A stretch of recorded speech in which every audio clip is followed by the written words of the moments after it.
Hey, hey, it's me, the Benana, and today we will be doing part 2 out of 10 in my little mini-series of the Killer Creature reviews. Now, if you didn't see part 1, basically, this is a 10-part series where I review all 10 movies in each video from this weird killer creature horror movie collection. So that's basically all you gotta know. So yeah, today we are reviewing the second film off of this collection, which is Werewolf in a Girl's Dormitory.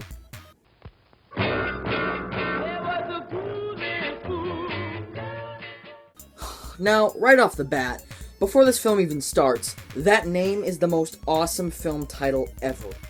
I mean, it just sounds like this film is about to serve up awesomeness of epic proportions. But that's exactly the opposite of what this film actually does. This film isn't horrible, but it's not great either. For starters, the mouths of the characters never sync up to what they're saying. Look, she can't even look at a new man without fainting dead away. But then again, this film could be dubbed. I don't have the energy or the time to search that up. But anyway, into the plot.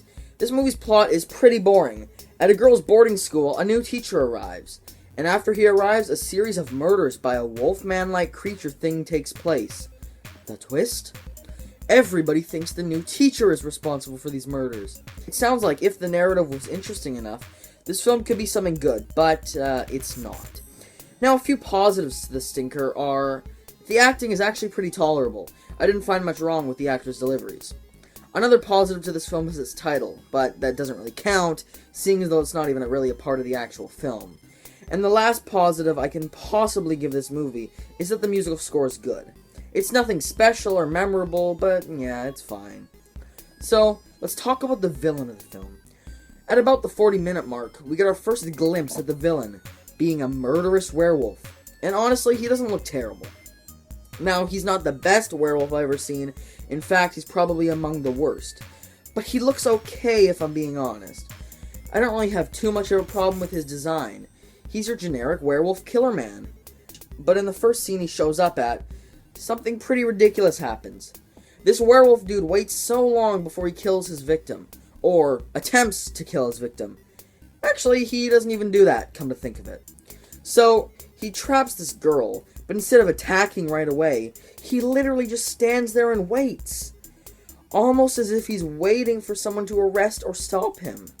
And yes, a dog does stop him before he even tries to attack. A German Shepherd runs up to Mr. Wolfman and barks until he gets scared and runs away. Which also doesn't really make too much sense. If you're a feared, murderous werewolf who can literally kill someone with only a couple scratches, I don't think a dog would scare you. But that might just be me, I'm not sure. So in conclusion, if you're looking for a good werewolf movie, this is definitely not one of them. Come to think of it, there aren't even many good werewolf movies out there. The only ones that spring to mind are An American Werewolf in London and the original Wolfman. Now I bet all of you Twilight fangirls and boys are grabbing your computers enraged right now. Yeah, this movie isn't great, it's just, generic. Very generic. It's also pretty boring and just not entertaining. I was fiddling around with a pen the whole time because I was so bored.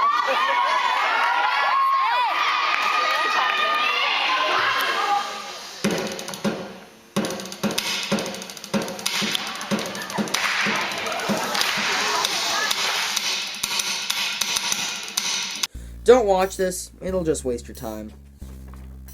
But anyway, guys, this has been the Benana, and if you enjoyed this video, you know what to do. You already know what to do. Give it a thumbs up, subscribe if you aren't already, and yeah, I'll see you in part 3 tomorrow. Love ya.